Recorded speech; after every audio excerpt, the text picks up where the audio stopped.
I'm your host, Riri. Welcome to Reimagining Life from Pain to Purpose, where you'll find a community focused on resilience and perseverance, sharing untold stories of hope and rebuilding while dealing with major life interruption. This podcast is made by and for people in the process of reimagining their lives. We're here to raise the voices of those who often suffer in silence, living with chronic pain and/or disability. This space is for you. We encourage you to get involved. So stick around and let's jump right into the next episode. Welcome to episode 4. In this episode, we'll hear about another reimaginer's personal story about adapting to major life change while raising a young family. This episode will focus on how going through the reimagining process impacts not only the patient, but also their family dynamics and relationships. Steph's reimagining story begins when she was a young teacher, taking time off to be with her 2 very young children. In order to be able to stay at home with her kids, she started her own daycare. Steph was energetic, creative, and ready to take on the challenges of caring for many young children. Steph started to realize that she was having trouble driving because she had lost sensation in her foot. The problem progressed, and Steph ended up on the surgery table. After a surgery that was supposed to help her regain control of her legs and feet, Steph awoke to find she had no control over her lower extremities. Everyone was shocked by this outcome, and it forever changed her life. Steph had to learn to walk and use her legs starting from zero.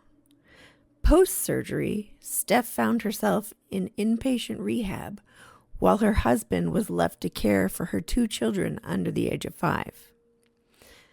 As you'll hear in her story, Steph is incredibly resilient and dedicated to get her life back. We'll hear how she had to modify her expectations and goals to fit in her new reality, how her family adapted to a huge change, and what the impacts were on family dynamics and relationships with her children. The focus of this reimaginer's story is how she adapted her life and that of her family, and how both her family and extended family played such an important role in her recovery, often reimagining their own relationships. So let's talk to Steph, a teacher now back in the classroom, wife and mother of 2, now in middle school, and still incredibly dedicated to her children and family. Can you paint a picture for us of what your life looked like before you started having major symptoms? Sure. So I actually am a teacher, and I was taking a couple years off to be with my children, and I had started to do an in-home daycare. So, I was married. I had 2 young kids. My youngest was 2, and my oldest was 4.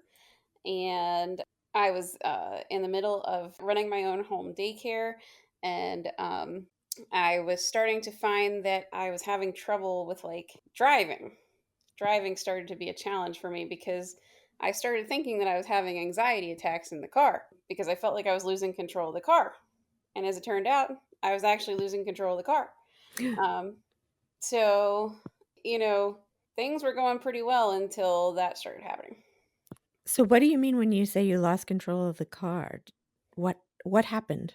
So while I felt like it was probably just, in my head or whatever, as it turns out, my right foot had started to go numb, and I started losing control of sensation. And so at that point I decided to go and seek out a neurologist, or actually a neurosurgeon. When I was a baby, I was born with a mild form of spina bifida, and it had the appearance of almost a tail at my spine, at the base of my spine, and it really didn't cause much problem for me growing up, with the exception of they had to disconnect it from the spine in 18 months. Mm. Then when I was 15 years old, they removed it cosmetically. It was basically like a fatty tumor at the base of my spine. And at that point, they said that it might grow back and we might have to remove it again, but they didn't really foresee it being a problem. And so as I got older, I got to be about 30 years old, and this was after I'd had my two children, and my foot had started to go numb. And I realized, well, maybe I need to go back to the neurosurgeon. And as it turned out, my foot was in fact going numb. I had actually lost quite a bit of sensation in my foot. I was developing drop foot, which meant that I could not control the foot going up and down like I'm supposed to be able to. And so then they decided that after some scans and lots of different talks with lots of different neurosurgeons, they decided that I needed to have my spine detethered. Basically, Whoa. that they had to um, that the tumor had grown back in such a way, much like ivy on a fence. It had it had wound itself around my spine, and it pulled down and towards the right, and so it stretched out my spine, and it pushed on some very important nerves, and that's why I ended up having those problems. And so I walked up to the surgical table, and when I woke up, I remember very vividly the doctors going, "Wiggle your toes, wiggle your toes," and I'm like, "I am wiggling them," and they looked at me like, "No, you're not." Oh, So when I woke up from surgery, I was actually a partial paraplegic. Um, wow. and after that, you know, that's when all of this really started for me, because up until that point, I had been walking and living my life normally, and carrying children around the house and running around doing millions and millions of things, and all of a sudden everything changed. Um, so that's really when all of this started. And actually, after my surgery, it took about 6 months of me relearning how to walk in a inpatient rehab and then outpatient rehab. I was in and out of wheelchairs. And after that, I actually started having other problems that frequently people with diabetes have problems with their feet because they do not have sensation. It's called neuropathy. And when you have a neuropathy like that, pain is actually a defense mechanism. And if you don't have pain, then you don't recognize when you're hurting yourself.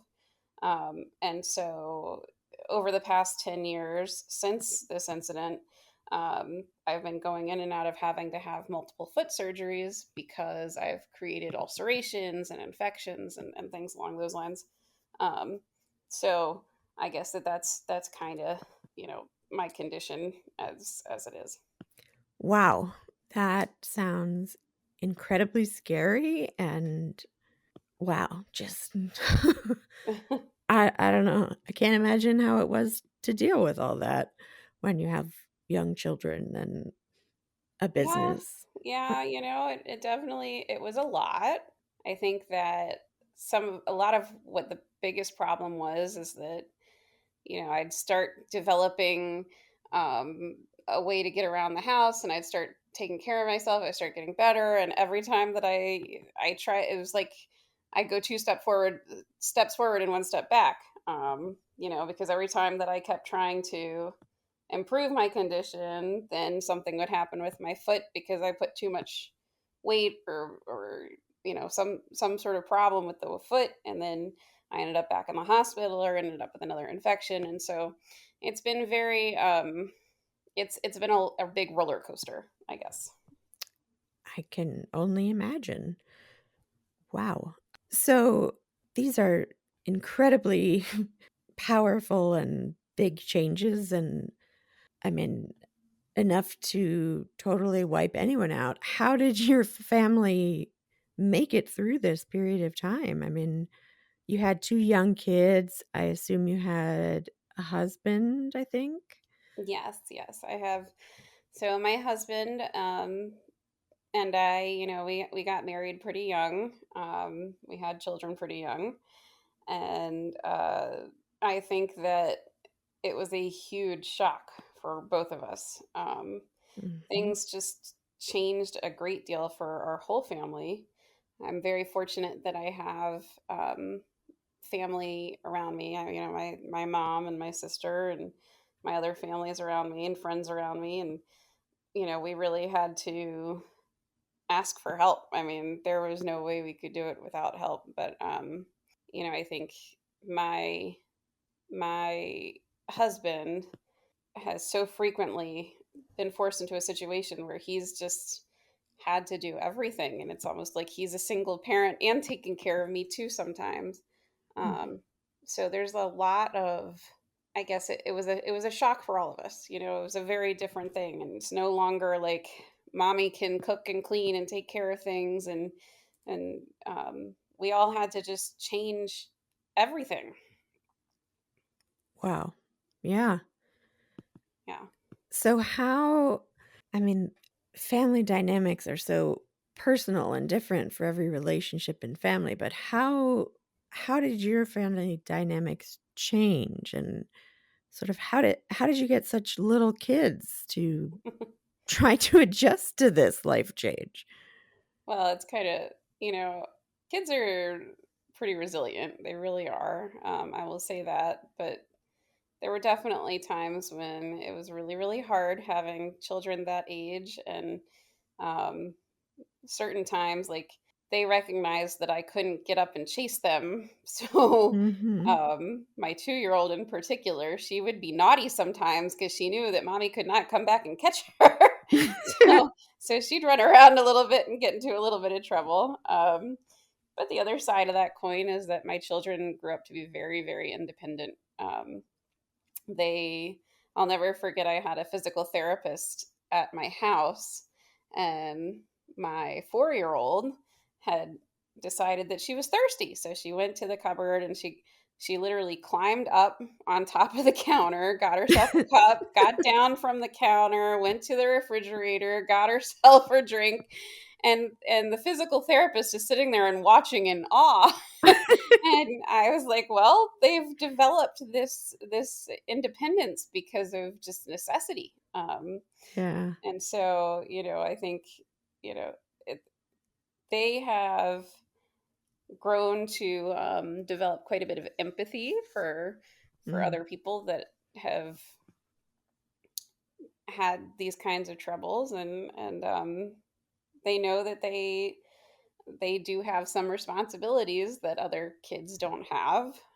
For example, like, I've had to ask them to come grocery shopping with me because I haven't been able to do it myself, or I've had to ask them to hold on to my arm so I can get down a step, or things like that. And Mhm. I think that they've developed in such a way that they are really very helpful. But again, I think we're all doing things just out of necessity to survive.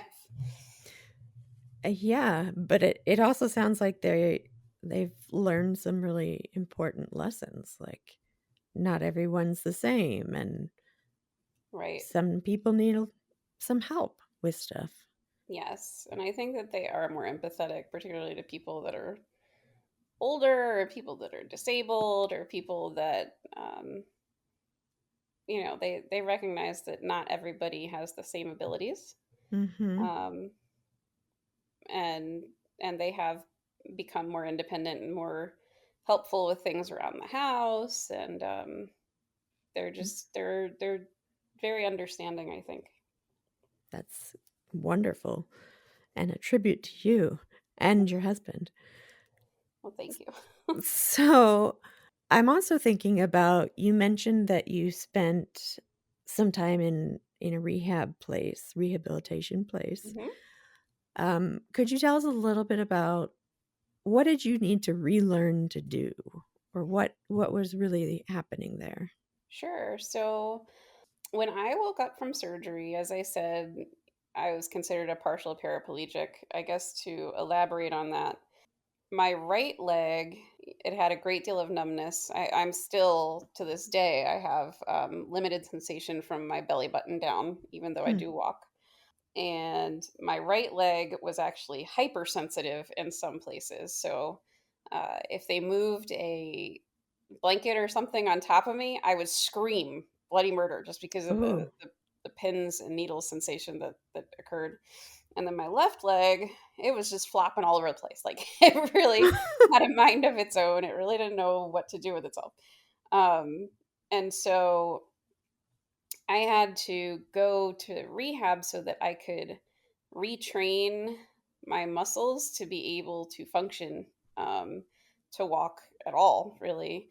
I had, and I mean, I was in a wheelchair for the better part of 6 months. Um, and I had to learn how to get around my house. I had to learn how to get up and down stairs sitting on my rear end. I had to, Mhm. learn how to get up and get down and to transfer from a wheelchair to a bed or a wheelchair to a chair. And I had to learn to be more dependent on my upper body strength. So there Mhm. was a lot of weightlifting, and it's funny they called it boot camp when they told me that I was going to be going to rehab. And the really crazy thing is that before the surgery, they thought it was going to be 2 weeks that I'd be completely recovered and I'd feel 1,000% better. Nobody had anticipated that this was going to happen. Oh, wow. Um, so, the way that it had all followed was quite shocking, I guess. Mhm. Um, but it was every day I had 2 hours of physical therapy and 1 hour of occupational therapy. And then there were also like kind of support group type things, meetings amongst people that had also been in the spinal rehabilitation area. Mhm. um, I came into contact with people that were severely, severely disabled after whatever happened with them. There's a gunshot victim I remember, and he couldn't talk anymore, and he had to be permanently in a wheelchair. And Mm. um, I came into contact with people that had honestly much worse situations than I ended up having. But we were all kind of getting through it together. Did you find those support groups helpful? I did. I think that, you know, I in some ways felt guilty because I knew that eventually I was going to get out of a wheelchair, and a lot of those people were not. Hmm. Um, and so that was kind of it was it was helpful because it was a place to talk about things with people that have been in somewhat similar situations, but at the same time, me personally, it brought a lot of feelings of guilt, I guess. Hmm. Wow. Well, clearly you have so much compassion for others, but it sounds like you also were certainly dealing with a lot.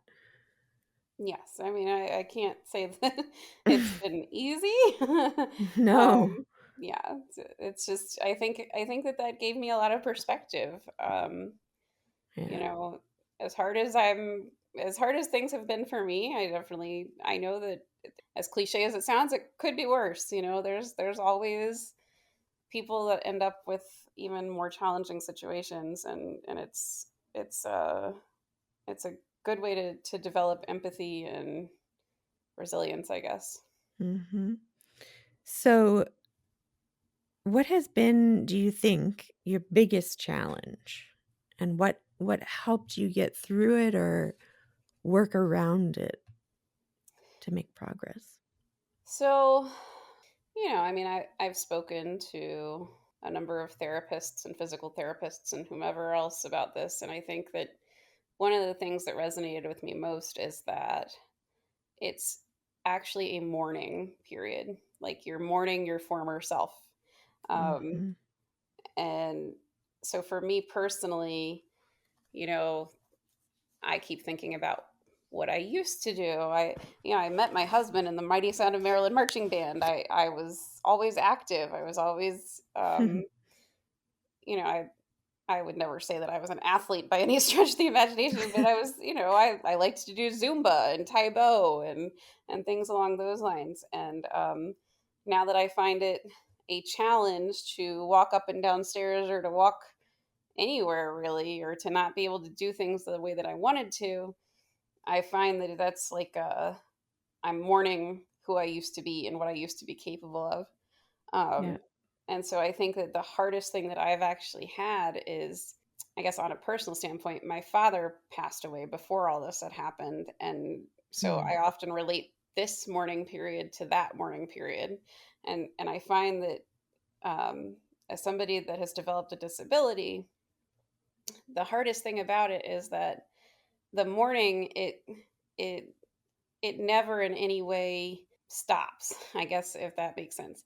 Just because I a lot of times I'm trying to accept my new state of being, and then maybe Mhm. something else happens, or maybe I end up back in the hospital or with a different infection or with some other problem. And so because it's such a roller coaster, I think that that's my biggest challenge, is just because I can never get to that state of acceptance, I guess, if that makes sense. Mhm. Yeah, it sounds like you really can't predict what's gonna happen next, and you're constantly readjusting. Yes, absolutely. I am constantly readjusting. However, that in some ways, it gives you a different set of perspectives. Like every day that's a good day is a great day. You really got to appreciate the times that you do have to be able to do things and to do things with your family, and the little adventures you get to go on, etc. So, Yeah, um, the great days are amazing and the bad days are really challenging. So it's that roller coaster that is still something that I'm working through. yeah, wow. Well, you're so open about it and so able to talk about it. That's just great. I mean, I think it's really hard for a lot of people to do that. So, thinking back to, you were in rehab, then you went home, and I'm assuming, had to learn a lot of things over again. Did you develop any type of routines or things that helped you and your family sort of get through the day? Let me think about this one. I think we're still working on that Yeah. one. Routines are really, really challenging. And I think it's particularly challenging because my husband and I are very involved in my children's lives. And in developing routines, it's an exhausting process. We are, I am actually co-sponsoring the play, and my husband is coaching basketball, and we've got saxophone lessons, and we've got a singing group that we got to get them to, and we got so it's just the constant exhaustion that I feel like the routine is just to get through day by day. And honestly, um, my biggest routine is to put everything in my calendar on my phone and look at the day before and just think about how we're going to get through that day. And then when that day is done, then we go and we try and figure out the next one. Yeah. So, um, I think that because so many times we have planned for things and then something else came up either physically or you know just we don't always schedule things as well as maybe we should. I always admire people that do like meal planning and all these other things, and I just kind of laugh at, yeah, that's not happening here. We just try to get through everything the best that we can, and that's about the way that we go. That's totally makes sense. Wow, okay. So, a number of years have passed since you had the surgery and then the rehab, and I'm sure it's been incredibly difficult. How do you feel it's going through all of that for you and for your family? How do you feel it's changed your perspective or you as a person? So, I mean, what I said before is I have to appreciate the good days. I really Mhm. have to appreciate the good days because they're they come in waves. They come in, sometimes I'm not gonna have a good day for a while, and then sometimes, there have been many days that I've just been laying on the couch watching a whole lot of Netflix. And so just anytime that I get to go do something different or unique or special, I really take a second and I take it all in. Like, I look around and I appreciate the fact that I was able to walk into this concert, or I was able to, get up and down this set of stairs. And um, I think uh, genuinely feeling that appreciation is huge. Um, I think Yeah. also my perspective, I guess, towards my family, towards my husband, I just really, really appreciate all of the empathy and understanding and the kindness that the people around me have shown. Um, Also, I am a teacher, and I have to say that students in general are very empathetic to my situation. And Mm, the that's fact that great. I've been in a wheelchair and that I'm using a cane, um, and that's not what they usually see for people my age. I'm 40 years old, and that's not usually what people are seeing in their teachers. And so um, I like to think of myself as not necessarily disabled, but differently abled, Hmm. um, particularly for my students. I don't want them to think that I can't do for them just because I am disabled. Um, and so I feel like my relationship with my as a teacher with my kids, with my students, not my actual children, um, it's unique, I think, compared to a lot of other teachers, just Hmm. because they really do understand that I've been through a lot. Yeah. Well, you must be a pretty special teacher if, you know, they're really bonding with you and they really care and you care about them clearly. Well, That's that's great very to sweet, hear. but I think you know I think, in my opinion, the one thing that I really do right in the classroom is I just laugh. And I think um, if you can't laugh at yourself, you can't laugh at the situation that is around you, then it's really not. It's going to be a lot harder. I think that bonding with my students and my own children through that humor is the best thing that I can do. I, that sounds very healthy and wonderful.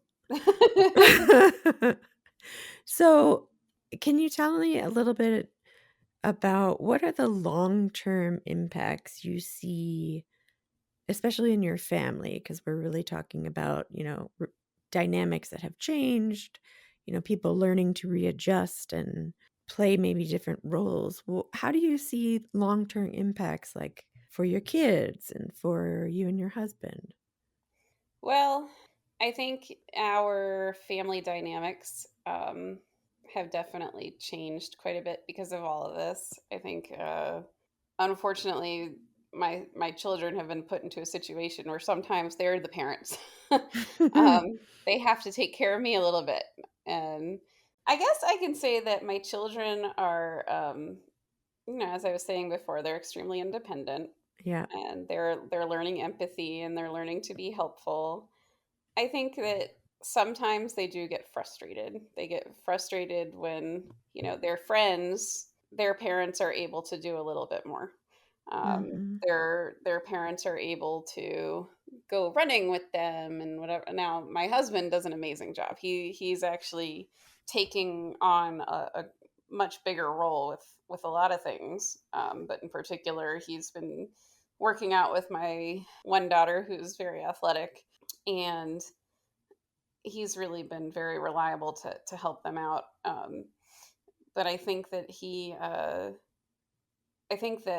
my children do realize that I'm not able to do what some of the other moms are able to do. Mhm. Um, but I don't think that they're necessarily so much worse off for it. I think that they just look at me and my husband differently than had I been able to do a lot of things. Um, Sure. I think that it's interesting because before all this happened, I was primarily the person that was cleaning and cooking and doing all of the female jobs, right? Mm-hmm. And there was definitely a division of responsibility in my house prior to all of this happening. Um, and I feel like in kind of some ways my children are not as impacted by that kind of sexism, I guess you could say, because they know that daddy has to do quite a bit around the house. Mm-hmm. Um, and because our responsibilities were divided in such a way for so many years, um, it's just that dynamic has been extremely different between me and my husband, because now he has been forced to do all sorts of things that he, you know, was not thinking about doing when we got married at the age of 24. um, so I guess in that way, the family dynamics have changed quite a bit, and I guess long term, I would hope that my daughters find a husband if they choose to get married to a man or what have you, um, that will do his fair share and not have that division as much. Mm-hmm. So you kind of accidentally empowering women and mothers. Yep, absolutely. Well, that's there you go. There's a silver lining. Silver lining and a half. I love it. So, did you have at any point sort of a turning point that sort of stands out in your mind? Or it could even be like a moment of levity where you're you're just, you know, trying to do all these things and then just sort of Sure. yeah. So the one thing that comes to my mind is, so when we started all this business, I was running this daycare. We had to pull in somebody that would come and take care of the daycare because I couldn't do it. I couldn't even pick up these children or anything. Mhm. Um, but eventually we had to quit the daycare because I was actually paying out more than I was bringing in at that point. Yeah. Um, but I could handle hanging out with my own two children. And one day I decided, um, that I was going to get up the gumption and like overcome my fears and take my two children to the mall to watch the magic show. And so I got my kids and I'm like super anxious because I haven't done anything like this for a very long time and I'm super excited. I'm going to do it and everything's going to be great. And so I took my two children, they're 4 and 2, and I'm getting myself to the mall, which, you're talking car seats and snacks and the whole kit and caboodle. Mhm. It's a lot of work to do anything, whether you're disabled or not at that age. It's a Yeah. lot. So I get them there and I go watch the magic show and I walk in and I find a place to sit and everything's fine. My kids are watching the magic show. Everything's great. And then I like look at myself. I'm like, where's my cane? Where's my cane? Oh my goodness. I walked in here without a cane. And, and I was like, wait a minute. I walked in here without a cane. That's amazing. I, I was so excited. And then I was like panicking. I was like, how am I going to get back? What am I going to do? I was like, I've got these two young kids. There's no one that's going to help me. What am I going to do? And so I called my husband. He was not able to come help or whatever.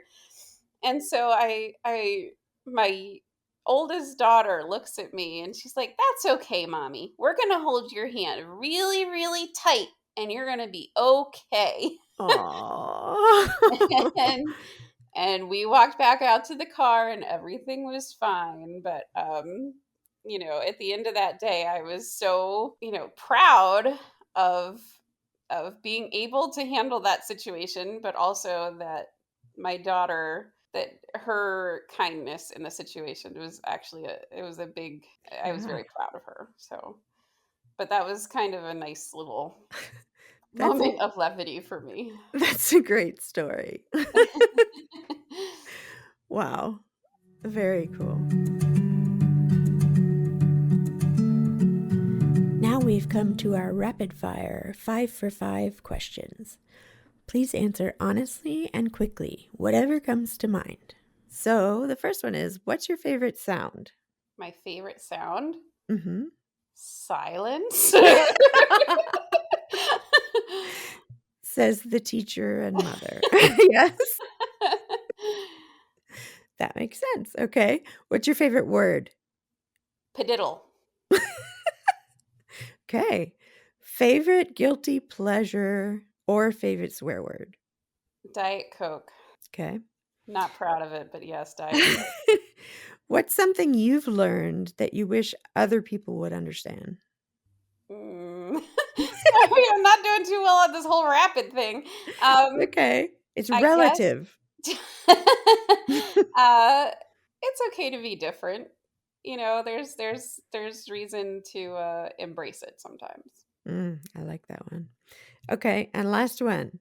What advice would you give to an 18-year-old you? Oh, so I would give myself the same advice that I give to my students frequently, which is to stop worrying so much about the grades and start learning the actual content. Yeah, that sounds insightful.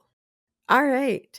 Well, thank you so much for doing this. I think the stuff that you've shared is really quite powerful. And I mean, it's amazing the kind of transformation that you went through and that your whole family has adapted to. And I think it's great and so important that you can laugh and just sort of roll with the punches. Well, you know, the truth of it is, Yeah, I don't have much more of a choice. exactly. That's kind of the way it goes, I guess. Yep, I completely agree. All right. Well, thank you so much for joining us. And we look forward to hearing what other adventures you get yourself into. Oh, thank you. Thanks for having me. I want to thank Steph for sharing her story with us and allowing us to get a peek into how her family dealt with such a major change. I'm so impressed with how open and honest she is about her journey, the impact it's had on her family, and her philosophy on life. She spoke about a mourning period when she mourned the loss of the life she used to have, someone who was very physically active and totally free. Steph now views herself as specially abled or differently abled. She continues to prioritize her children and her students and is quite creative, so she's still able to do what she needs to do to support her students and her family. Steph talked about being open and honest with her middle school students in her classrooms, and in return, she really feels a lot of compassion from her students. Steph talks about living in the moment and appreciating the good days as just that. She uses laughter and humor to diffuse situations, and often there's a lesson built in. Steph talks about how resilient kids are. Her own children learned to do things for themselves at a very young age.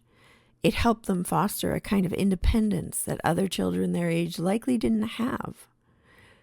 Her husband also took on many roles that he never anticipated doing. Since Steph could no longer do them, her kids got used to asking their dad for things that might typically be done by moms. There's a sense of teamwork between her and her husband and with their children, where they come together and figure out a way to get things done and move on to the next challenge. Steph credits her young family for being very adaptable, and also her extended family, who became critical in helping her go through this reimagining process. And there's one thing that remains to be said. Her incredible attitude of how do we get through this one is contagious. And her sense of calm, I think, really helps her get through anything. You have the sense that there really isn't anything this woman can't do. Thanks for listening to Reimagining Life from Pain to Purpose. We're always interested to hear your feedback and questions. So leave a review and drop us a note at reimagininglifepodcast@gmail.com or find us on Facebook or Instagram. We hope you'll tune in for the next episode.